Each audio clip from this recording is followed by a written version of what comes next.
Hello everyone, मैं engineer Kashif Safi आपका स्वागत करता हूं आज इस वीडियो लेक्चर में, जिसके अंदर हम पढ़ने वाले हैं प्रोडक्शन इंजीनियरिंग का एक बहुत ही महत्वपूर्ण important part machinist shop theory. ठीक है, तो इसके अंदर मैं आगे बढ़ने से पहले आपको बताता चलूं आज का मेरा लेक्चर फ्लो क्या रहने वाला है। आज हम सबसे पहले बात करेंगे मशीनिंग के परिचय यानी कि इंट्रोडक्शन ऑफ मशीनिंग की।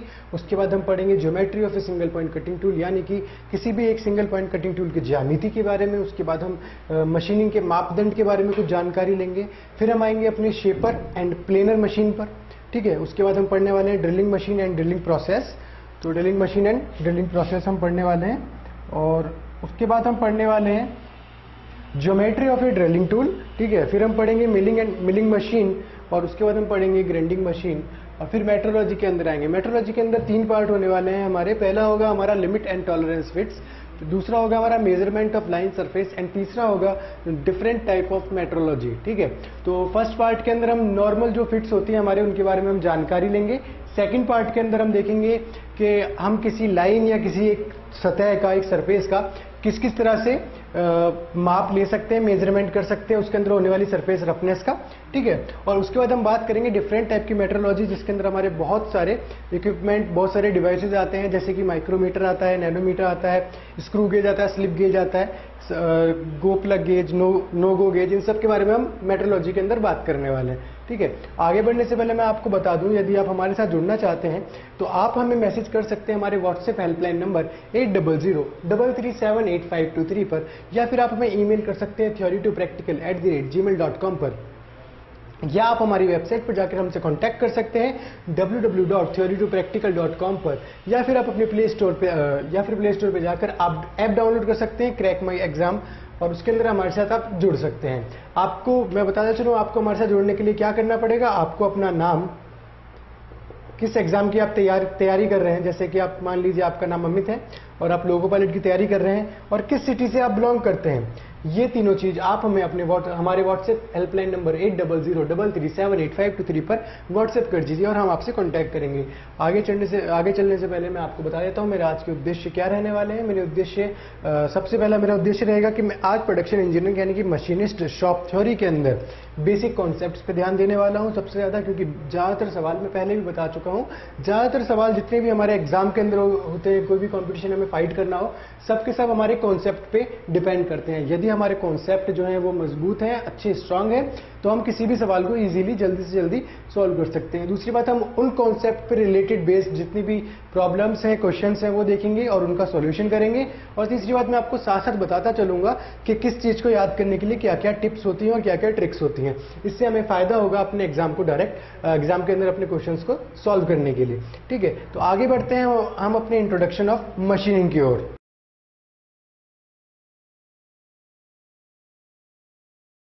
आगे की ओर बढ़ते हैं अपने टॉपिक की ओर, जिसका नाम है इंट्रोडक्शन ऑफ मशीनिंग, मशीनिंग का परिचय। अच्छा, मशीनिंग क्या चीज होती है। मशीनिंग से जितने भी हमें उपकरण मिलते हैं उसको हम अपने दैनिक जीवन के अंदर, डेली लाइफ के अंदर रोज यूज करते हैं। जैसे कि मान लीजिए मैं एक अपना बर्तन यूज कर रहा हूं कोई भी एल्यूमिनियम का, तो वो भी एक मशीन किया हुआ है, कौन सा, ड्रॉइंग प्रोसेस से गुजरा हुआ है, या मैं वेल्डिंग कर रहा हूं या वेल्ड की हुई कोई अपना जॉइंट यूज कर रहा हूं। मैक्सिमम हम जितने भी अपनी लाइफ में उपकरण यूज करते हैं, मैक्सिमम जितनी भी चीजें यूज करते हैं, सबके अंदर मशीनिंग होती है। ठीक है, अब वो मशीनिंग किस फॉर्म में होती है, वो मशीनिंग को हमने अलग अलग तरह से क्लासिफाइड करा हुआ है। उस क्लासिफिकेशन के अंदर हम देखेंगे मशीनिंग वो किस फॉर्म के अंदर होती है। ठीक है, जैसे मान लिया जाए कि मेरे पास मैंने कोई एक कास्टिंग करी है, कच्चे लोहे से मैंने अपना एक कोई गैस्केट बनाया, ठीक है, कोई एक ब्रैकेट बनाया। अब मैं क्या करूंगा, जैसे मैंने कास्टिंग करी है तो हम जानते हैं कि कास्टिंग करने के पश्चात जो हमें प्राप्त होता है, जैसा हमें उपकरण हमारा प्राप्त होता है, जैसा हमें हमारी प्रोडक्ट प्राप्त होता है, उसकी सरफेस फिनिश बहुत ज्यादा पुअर होती है, अच्छी सरफेस फिनिश नहीं होती। तो उसके लिए हम क्या करते हैं, उसको लेथ मशीन के अंदर, ग्राइंडिंग मशीन के अंदर, या फिर अगर हमें उसके अंदर सुराख करने, होल्स करने हैं तो ड्रिलिंग मशीन के अंदर, कहीं ना कहीं हम अपनी मशीनों का यूज करके उसकी वैल्यू को बढ़ाने का प्रयास करते हैं। तो पहली बात ये आती है, मशीनिंग क्या है। मशीनिंग एक वैल्यू एडिशन यानी मूल्य बढ़ाने वाला प्रोसेस है।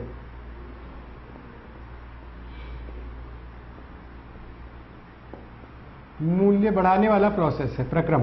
ठीक है, यानी it is a value addition process, जो किसी भी चीज की वैल्यू के अंदर एडिशन कर देता है, जिसकी वैल्यू को बढ़ा देगा, चाहे वो मार्केट प्राइस में हो, चाहे वो उसकी सरफेस फिनिशिंग के अंदर हो, चाहे वो उसकी मैकेनिकल प्रॉपर्टीज जो होती हैं, जो हमारी भौतिक विशेषताएं होती हैं उनके अंदर हो। जैसे कि मैं बात करता हूं, मैं किसी एक तलवार की बात करता हूं। मान लीजिए मेरे पास एक तलवार है, तलवार बनते हुए या फिर आपने चाकू बनते हुए देखा होगा।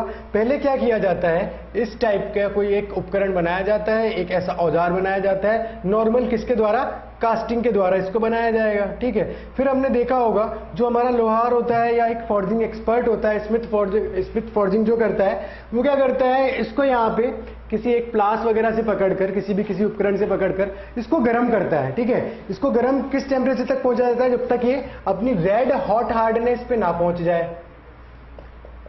मतलब इसको तब तक गर्म किया जाता है जब तक कि एकदम लाल सुर्ख गर्म ना हो जाए, ठीक है। एकदम लाल हो जाएगा, इसका कलर चेंज हो जाएगा। फिर वो क्या करेगा, जैसे ही वो गर्म होता रहेगा, उसके ऊपर हथौड़े से, हैमर से या किसी अन्य भारी वस्तु से, अगर मैं फॉर्जिंग की बात कर रहा हूं, बड़े लेवल पे फॉर्जिंग की बात कर रहा हूं, तो मैं हैमर की जगह क्या यूज करूंगा, डाई का यूज करूंगा, ठीक है। वो सब तो बात की बात है। चलो, अगर मैं एक लोहार की बात कर रहा हूं, तो वो क्या करेगा, इस औजार को, इस उपकरण को, इस डिवाइस को क्या करेगा, इस प्रोडक्ट को हथौड़े से गर्म करने के बाद हथौड़े से पीटता हुआ चलेगा धीरे धीरे, ठीक है। अब उस हथौड़े से पीटने से क्या हो रहा है, हथौड़े से पीटने की वजह से इसके अंदर जो भौतिक विशेषताएं हैं ना, उनके अंदर परिवर्तन आ रहा है। जैसे मान लिया जाए, मैं बात करता हूं, इसके अंदर जो अंतर आणविक संरचना थी हमारी, कुछ इस प्रकार से रैंडमली ओरिएंटेड थी, कहीं पर भी किसी भी जगह स्थित थी। भाई मान लिया जाए इधर जो है गैप आ गया, इधर हमारे अणु बहुत कम है, और यहाँ पे घनत्व ज्यादा है अणुओं का, बहुत ज्यादा डेंस स्ट्रक्चर है, ठीक है। तो इसकी प्रॉपर्टी कुछ ऐसी थी कि ये किसी जगह से फेल हो सकता था। यदि मैं इसको फॉर्ज करने से पहले, इसको गर्म करने से पहले मैं उसके ऊपर फोर्स लगाता, तो ये कहीं बीच में से फेल हो जाता, इसकी निप टूट जाती, या ऐसे ही कुछ इसके अंदर कुछ भी संभावनाएं थी इसके फेलियर होने की। अब मैंने क्या किया, इसको गर्म किया, गर्म करने के बाद मैंने इसको हथौड़े से पीटा। तो गर्म करने के बाद जब मैंने इसके हथौड़े से पीटा, तो मैंने इसके अंदर जो परिवर्तन पाए वो कुछ इस तरह से थे कि भाई इसके अंदर जितनी भी हमारी अंतर आणविक संरचना थी, वो सब एक डिजायर्ड, एक फिक्स डायरेक्शन के अंदर हो गई। मतलब कि कहीं भी ऐसा नहीं रहा कि इस जगह पे डेंस स्ट्रक्चर है, इस जगह पे ज्यादा अणु है और इस जगह पर कम अणु है, या इस जगह छोटे अणु उपस्थित है, इस जगह बड़े अणु उपस्थित है। पूरी की पूरी इस औजार के अंदर हर जगह सेम मात्रा में, समान मात्रा में, एक फ्लो के अंदर, एक डायरेक्शन के अंदर मेरे अणु उपस्थित थे। मान लिया जाए इस तरह से, इसकी डायरेक्शन आउटवर्ड की तरफ थी, आउटवर्ड फ्लो डायरेक्शन थी, इस तरह से मेरे अणु उपस्थित थे। अब मैंने देखा इसकी जो ग्रेन रिफाइनमेंट, इसको बोलते हैं हम, अगर एग्जाम के अंदर आता है कि किसी भी वस्तु को गर्म करने के पश्चात उसकी भौतिक विशेषताओं के अंदर परिवर्तन करना क्या कहलाता है, या उसकी भौतिक विशेषताएं जो परिवर्तित होती हैं, उसके अणु की संरचना में जो परिवर्तन होता है, उसे क्या कहेंगे, तो उसे हम कहते हैं ग्रेन रिफाइनमेंट।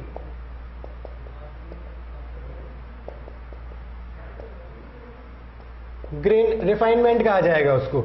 अब इस ग्रेन रिफाइनमेंट से क्या हुआ, जो भी मेरा औजार था बहुत मजबूत हो गया। पहले तो किसी जगह पे कम अणु उपस्थित थे, किसी जगह पे ज्यादा अणु उपस्थित थे। अब हर जगह समान मात्रा के अंदर मैंने क्या किया है, अपनी ग्रेन्स को डिफॉर्म किया है, ग्रेन्स को फ्लो कराया है, और हर जगह समान मात्रा में अणु उपस्थित है। अब जो होगा, ये हमारा औजार बहुत ही ज्यादा उपयोग और मजबूत होगा और उपयोगी होगा। जैसा कि हम अपनी मूवीज में देखते हैं, अगर कोई भी बंदा तलवार बनाएगा तो तलवार बनाने के लिए क्या करता है, वो पहले उसको गर्म करता रहता है। पहले एक तरफ से गर्म करेगा, फिर दूसरी तरफ से गर्म करेगा, एकदम रेड हॉट हार्डनेस आ जाएगी उसके अंदर, तब तक गर्म करेगा और ऊपर से हथौड़े मारता रहेगा। तो वो बेसिकली वो क्या कर रहा है, फॉर्जिंग का यूज कर रहा है। तो एक फॉर्जिंग भी जो होता है वो भी एक मशीनिंग प्रोसेस है, बट अभी हम इसकी बात नहीं कर रहे, अभी हम नॉर्मल मशीनिंग की बात कर रहे हैं। तो ये तो मैंने एक आपको एग्जांपल दिया है कि मशीनिंग क्या होती है, ठीक है। अच्छा, अब मैं अगर इसकी तकनीकी परिभाषा यानी टेक्निकल डेफिनेशन के ऊपर जाऊं कि मशीनिंग क्या चीज है, तो मशीनिंग के जरिए हम या तो धातु को हटाने का कार्य करते हैं, धातु मतलब मेटल, ओके, या तो हम मेटल को रिमूव करने का कार्य करेंगे, या मेटल को जोड़ने का कार्य करेंगे, या जो मेटल हमारे पास मौजूद है, उपस्थित है, उसी मेटल की भौतिक विशेषताओं के अंदर परिवर्तन लाने की कोशिश करेंगे। और बेसिकली हम क्या करेंगे, हम धातु को अपनी इच्छा अनुसार जिस आकार में, जिस रूप के अंदर हमें परिवर्तित करना होगा, उस रूप के अंदर लाने की कोशिश करते हैं, इच्छित रूप में, ठीक है। इच्छित रूप में हम लाने की कोशिश करेंगे, इच्छित हम अपनी डिजायर्ड शेप के अंदर, और तथा मशीनिंग के अंदर क्या होगा, हम अपने धातु को, अपने मेटल को किस किस तरह से इच्छित रूप में ला रहे हैं, या तो उसको धातु को हटाकर, हटाने से यानी कि रिमूवल से, जॉइनिंग से, जोड़ने यानी वेल्डिंग, वेल्ड करते हैं हम किन्हीं दो चीजों को, वो वेल्डर के अंदर पढ़ेंगे पूरा अच्छे से, या फिर हम जीरो प्रोसेस बोलते हैं जिसको आगे हम, जिसकी अभी चर्चा करने वाले हैं, जिसके ऊपर हम, जो कि मैंने अभी आपको बताया फोर्जिंग। तो मशीनिंग क्या चीज है, धातु अथवा मेटल्स को इच्छित आकार में लाने के लिए जिस प्रक्रिया का प्रयोग होता है उस प्रक्रिया को मशीनिंग कहा जाता है। अच्छा, मशीनिंग से क्या होता है, अगर हम किसी चीज की मशीनिंग क्यों करते हैं, सबसे पहली बात उस मटेरियल की प्रॉपर्टी को बढ़ाने के लिए, विशेषताओं को बढ़ाने के लिए।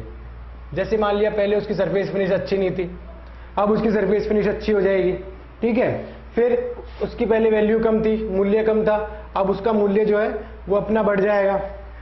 पहले वो कम मजबूत था, अब वो ज्यादा मजबूत हो जाएगा, ठीक है। ऐसे हम अपने जीवन में बहुत सारे दैनिक एग्जाम्पल देखते हैं, बहुत सारे डेली एग्जाम्पल देखते हैं, भाई किस किस आधार पे हम कहाँ मशीनिंग का यूज कर रहे हैं, ठीक है। अब मशीनिंग जो होती है हमारी 3 टाइप से क्लासिफाइड होती है। अगर मशीनिंग को मैं वर्गीकृत करूं तो मशीनिंग हमारी 3 तरह से वर्गीकृत होगी। पहला जो प्रोसेस होगा, मैंने अभी नीचे लिख रहा था वही है ये, पहला होगा हमारा धातु को हटाना या मेटल रिमूवल प्रोसेस।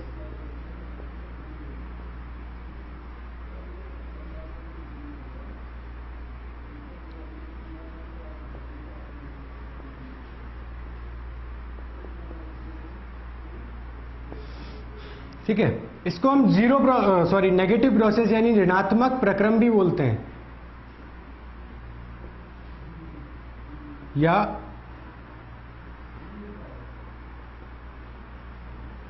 ऋणात्मक प्रक्रिया। भाई इसके अंदर हम क्या करते हैं, इसके अंदर जो हमें कास्टिंग से जो प्राप्त मटेरियल होता है, कास्टिंग से जो भी हमें प्रोडक्ट प्राप्त होता है, जो भी हमें उत्पाद प्राप्त होता है, उसके अंदर हम क्या करते हैं, मशीनिंग करते हैं। जैसे कि लेथ मशीन होती है हमारी, लेथ मशीन के ऊपर हम क्या करते हैं, हमारे पास एक ब्लॉक आया इतना बड़ा पाइप का, ठीक है। हम देखेंगे कि इसकी जो सरफेस फिनिश थी, इसकी जो सतह थी वो बहुत ही खुरदरी थी, ठीक है, बिल्कुल अच्छी सरफेस नहीं थी। कहीं पर इस पे जंग लगा हुआ था, कहीं पर इस पे गड्ढे हो रहे थे, ठीक है, कहीं पर इसके अंदर एक्सेस मटेरियल जिसको स्लैग इंक्लूजन कहेंगे आगे पढ़ने वाले, वो हो रहा था, ये येलो हो रहा था किसी जगह से। अब हम क्या करेंगे, लेथ मशीन पे इस पाइप नुमी छोटी सी रचना को, मान लिया इसकी लेंथ कम है, एक मेरे पास टुकड़ा है पाइप का, मैं लेथ मशीन के ऊपर इसको माउंट करूंगा, लेथ मशीन के ऊपर लगाऊंगा और अपने सिंगल पॉइंट कटिंग टूल से क्या करूंगा, इसकी टर्निंग करूंगा, ठीक है। तो टर्निंग करने से मुझे क्या प्राप्त होगा, टर्निंग करने से मुझे इस मटेरियल की जो अब हमारी सरफेस जो थी, सतह जो थी बहुत खुरदरी थी, अब वो मुझे एकदम चिकनी सतह प्राप्त हो जाएगी, यानी कि मुझे एकदम इसकी स्मूथ सरफेस फिनिश प्राप्त हो जाएगी। मैंने क्या किया, टर्निंग करी। अब टर्निंग में बेसिकली हुआ क्या, टर्निंग में जो हमारा सिंगल पॉइंट कटिंग टूल इसके ऊपर लगा हुआ था, इस तरह से जो हमारा टूल लगा हुआ था इसके ऊपर, उस टूल ने क्या किया, इसकी एक सतह को, इस मटेरियल की एक सतह को रिमूव करा, ठीक है। फिर हमने देखा एक सतह को रिमूव करने के बाद, हटाने के बाद, क्या इसकी प्रॉपर्टीज के अंदर, क्या इसकी सरफेस फिनिश के अंदर कुछ बदलाव आए हैं, क्या परिवर्तन आए हैं या नहीं आए। यदि आए हैं, जैसा हम चाहते थे उस हिसाब से आए हैं, तब तो ठीक है, ठीक है। नहीं आते तो हम क्या करेंगे, वापस से सिंगल पॉइंट कटिंग टूल को लगाएंगे, वापस से इसको घुमाना स्टार्ट कर देंगे हम हमारे वर्क पीस को, इसको हम वर्क पीस कहेंगे। इसका मैं पहले ही नॉमेनक्लेचर कर देता हूं। जिस किसी चीज के ऊपर मैं मशीनिंग प्रोसेस कर रहा हूं, मैं पूरे मशीनिस्ट शॉप थ्योरी के अंदर उसको वर्क पीस कहने वाला हूं, ठीक है। और जो मेरी जो वस्तु या जिस औजार के जरिए मैं उसके ऊपर मशीनिंग कर रहा हूं, उसको मैं टूल कहने वाला हूं, ठीक है। तो यहां से एक तरह से हमें टूल और वर्कपीस की डेफिनेशन भी पता पड़ेगी कि मशीनिंग के अंदर जिस भी उत्पाद के ऊपर, जिस भी प्रोडक्ट के ऊपर हम कार्य करते हैं, उसको अपनी इच्छा के अनुरूप लाने के लिए उस कार्य को या उस उत्पाद को वर्कपीस कहा जाएगा। और जिस औजार के जरिए, जिस औजार के या जिस वस्तु के द्वारा हम ये कार्य करते हैं, उस वस्तु को टूल कहा जाएगा। ठीक है। तो ये हमने बात करी मेटल रिमूवल प्रोसेस की। अच्छा मैं था टर्निंग के ऊपर। अच्छा टर्निंग क्या हम सिर्फ सरफेस फिनिश के लिए करते हैं? नहीं, अगर सरफेस फिनिश ही हमें सही करना होता तो हम ग्राइंडिंग कर लेते, ठीक है। ग्राइंडिंग क्या होती है आगे पढ़ने वाले हैं, हमारा 8वां टॉपिक ग्राइंडिंग है, ठीक है। अब हमने टर्निंग करी। टर्निंग क्यों करी? टर्निंग हम करते हैं जब हमें इसके एक्सटर्नल डायामीटर के अंदर यानी बाह्य व्यास के अंदर परिवर्तन लाना हो। बाह्य व्यास के अंदर परिवर्तन लाना है। मान लिया जाए मुझे एक अपना वर्क पीस, अपना स्पेसिमेन इस तरह से तैयार करना था, कुछ इस तरह से मुझे अपना स्पेसिमेन तैयार करना था, जिस पीछे की तरफ से इसका डायामीटर 25 mm था और आगे की तरफ से इसका जो डायामीटर था मेरा वो 15 mm था, ठीक है। तो अब मैं क्या करूंगा, और मेरे पास जो अभी प्रोडक्ट मिला हुआ है जिसके अंदर मुझे करना है उसका डायामीटर है 30 mm, उसका जो बाह्य व्यास है वो 30 mm का मेरे पास एक पाइप का टुकड़ा है जिसको मुझे रिड्यूस करना है, पीछे से वो 25 mm का हो जाए और आगे से वो 15 mm का हो जाए। तो अगर मैं कैलकुलेशन करूंगा, मान लिया जाए मुझे यहाँ पे L1 लेंथ दे रखी है और यहाँ पे L2 लेंथ दे रखी है, ठीक है। तो L1 लेंथ तक मैं कैलकुलेशन करूंगा तो मुझे पता पड़ेगा कि मुझे यहां से 5 mm रिमूव करना है, ठीक है। अब क्योंकि ये हमारा एक सिलेंड्रिकल वर्क पीस है, यानी इस तरह का एक हमारा वर्क पीस है, इस वर्क पीस के अंदर अगर मैं फीड देता हूं या इसको मैं जब कटिंग करूंगा तो क्या मैं इतनी बात समझ में आ सकती है मुझे कि यदि मैं ऊपर से 2.5 mm हटाऊंगा, यहां से मैं 2.5 mm हटाता हूं, तो यहां से भी जब वो वर्क पीस घूमेगा, जैसा कि हम जानते हैं लेथ मशीन पे हम सबने काम किया हुआ है, जैसे ही वो वर्क पीस घूमेगा, इधर से डाई हटाया, पीछे वाली परत से डाई हटाया, इधर से डाई हटाया, डाई हटाया, नीचे वाली परत से भी तो डाई हटाएगा, 2.5 mm हटाएगा, ठीक बात है। यानी कि यदि मुझे किसी भी मटेरियल के अंदर 5 mm की डायमीटर के अंदर कमी करनी है तो मुझे फीड कितनी देनी पड़ी? 2.5 mm की, ऊपर से 2.5 mm, नीचे से 2.5 mm, ठीक है। तो मैंने यहाँ पे 5 mm अपना कम कर दिया, टर्निंग करी। टर्निंग क्यों करी? डायमीटर को कम करने के लिए। अब जो मुझे डिजायर्ड शेप मिली प्रोडक्ट की वो कुछ इस प्रकार से थी, मतलब ये मेरा डायमीटर जो बाह्य व्यास था वो हो गया मेरा 15 मिलीमीटर का, और पीछे वाला जो बाह्य व्यास था वो मेरा हो गया 25 मिलीमीटर का, ठीक है। तो ये सब एक एग्जाम्पल थे मेटल रिमूवल प्रोसेस को समझने के लिए। और कौन कौन से मेटल रिमूवल प्रोसेस होते हैं अपने नोट्स में नोट कीजिएगा, मैं एग्जाम्पल बताता हूं आपको। टर्निंग होता है, knurling, facing, milling, broaching.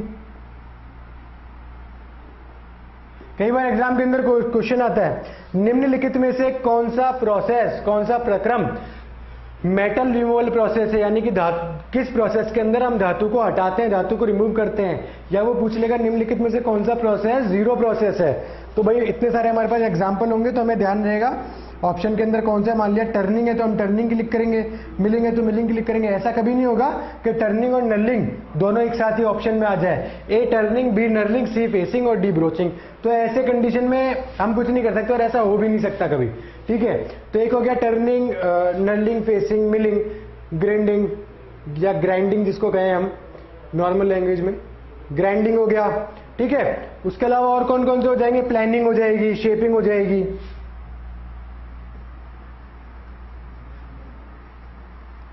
Planning, shaping. Shaping क्या होती है? जो शेपर मशीन में होती है। मिलिंग क्या होती है? जो मिलिंग मशीन में होती है।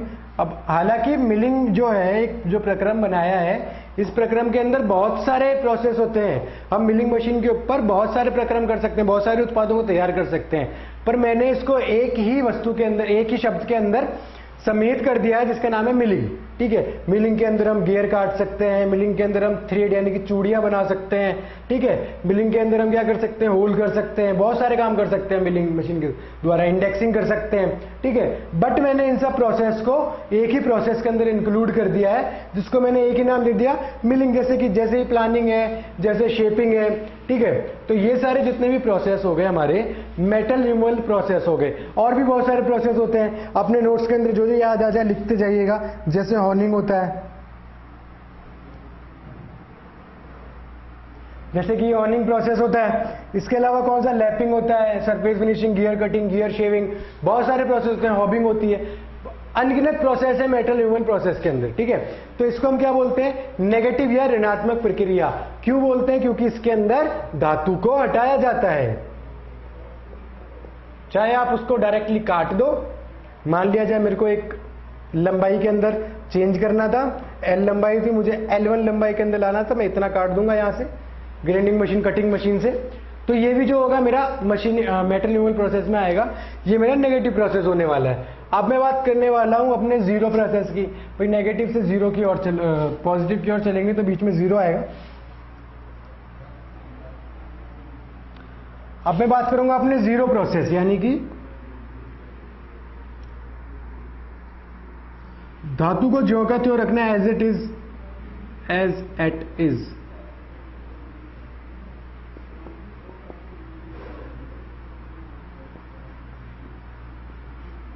धातु को ज्यों का त्यों रखना, ठीक है, जैसा है। तो इसको मैं कहूंगा जीरो प्रोसेस। अच्छा, ऐसे कौन कौन से प्रोसेस होते हैं, जैसे कि मैंने अभी आपको एग्जांपल दिया था, एक चाकू वाला, एक औजार वाला, जिस उत्पाद को बना रहे थे, लोहार क्या कार्य कर रहा था, अपने चाकू को गर्म कर रहा था बहुत तेज, कितना, रेड हॉट हार्डनेस तक पहुंच जाएगा, जब तक वो लाल हो जाएगा। फिर उसके बाद उसके ऊपर हथौड़े मार रहा था, हैमरिंग कर रहा था, ठीक है।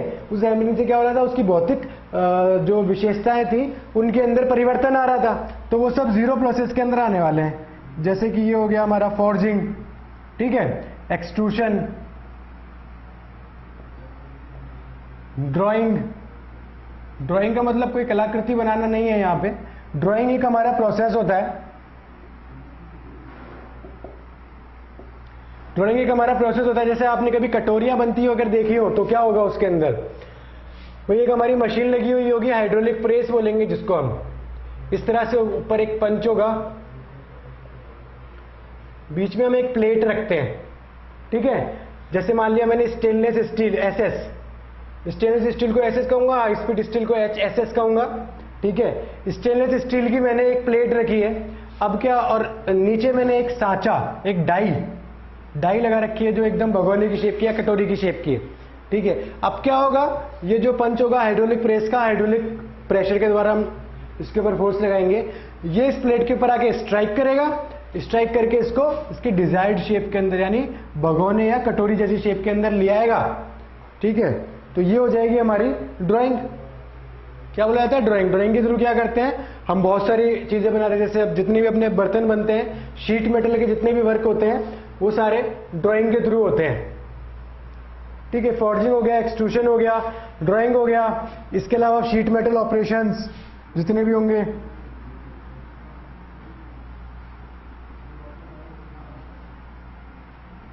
स्पिनिंग हो जाएगा। शीट मेटल ऑपरेशन मतलब शीट मेटल पर होने वाले कार्य, शीट मेटल पर होने वाली प्रक्रिया। ऑपरेशन का मतलब क्या होता है, प्रक्रिया या क्रिया। ऐसी क्रियाएं जो शीट मेटल पर होंगी उन्हें कहा जाएगा शीट मेटल ऑपरेशंस। तो ये सारी चीजें आती हैं हमारी जीरो प्रोसेस के अंदर। अच्छा, हमने जीरो प्रोसेस क्यों कहा, हमने देखा हमने कोई भी प्लेट बनाने के लिए किसी भी मटेरियल को हमने रिमूव नहीं किया, ठीक है। हमें अगर किसी चीज की फॉर्जिंग करनी थी, जैसे एग्जांपल लेता हूं, हमारी जो कनेक्टिंग रॉड थी ना आईसी इंजन की, वो फॉर्जिंग से बनती है, ठीक है। क्यों, ताकि वो मजबूती हो। भाई दिन भर उसका काम होता है रेसिप्रोकेट करना, प्रत्यागमन करना, ऊपर से नीचे तक रेसिप्रोकेट करती रहेगी, ट्रांसलेटरी मोशन को चेंज करती रहेगी, रेसिप्रोकेटिंग मोशन को रोटेटरी मोशन में कन्वर्ट करती रहेगी क्रैंक के थ्रू। तो भाई बहुत सारे इसके ऊपर वेरियस फोर्सेस कार्य करते हैं, बहुत सारे बल कार्य करेंगे इसके ऊपर, ठीक है। तो इसका मजबूत होना तो बनता है। तो इसको कौन सी हम मशीनिंग प्रोसेस के अंदर यूज करते हैं, इसका निर्माण करते हैं फॉर्जिंग के अंदर। एक्सट्रूजन क्या होते हैं, जो हमारी पर्दे बनाते हैं हम, पर्दे बनाने के जितने भी डंडे होते हैं, पर्दे बनाने वाले डंडे, वो सारे के सारे एक्सट्रूजन नाम के प्रोसेस से बनते हैं। या फिर टूथपेस्ट की जो ट्यूब होती है, आपने देखा होगा टूथपेस्ट की ट्यूब कुछ इस तरह से होती है, वो भी एक्सट्रूजन के द्वारा ही बनाई जाती है। या बहुत सारी जितनी हमारी क्रीम वगैरह आती है, उनकी जितनी ट्यूब होती हैं, उन सबको हम एक्सट्रूजन के द्वारा बनाएंगे। तो तो ये हमारा जीरो प्रोसेस इसलिए था क्योंकि इसके अंदर हमने ना ही धातु को ऐड किया, मेटल को ऐड किया, ना ही जो धातु था उसको हमने रिमूव किया। एज इट इज जो चीज हमारे पास रखी हुई थी उसको ठोक पीट के उसके आकार के अंदर हमने परिवर्तित कर दिया, उसको हमने बोल दिया जीरो प्रोसेस। ठीक है, अब हम अगले अपने प्रोसेस की तरफ बढ़ेंगे, अगली प्रक्रिया की तरफ बढ़ते हैं। तो हमारी जो अगली प्रक्रिया होने वाली है वो है पॉजिटिव प्रोसेस। भाई पॉजिटिव प्रोसेस हमें पता पड़ा, हमने दो प्रोसेस पढ़े, नेगेटिव एवं जीरो। भाई नेगेटिव के अंदर हमने धातु को रिमूव किया, धातु को हटाने का कार्य करा, है ना। जीरो के अंदर हमने जैसा था वैसा का वैसा रहने दिया। अब मैं पॉजिटिव या धनात्मक प्रक्रिया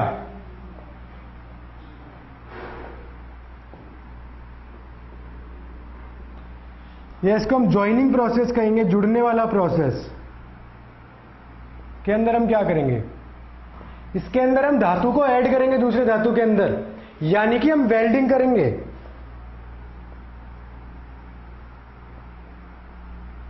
वेल्डिंग कर लेंगे, सोल्डरिंग करेंगे।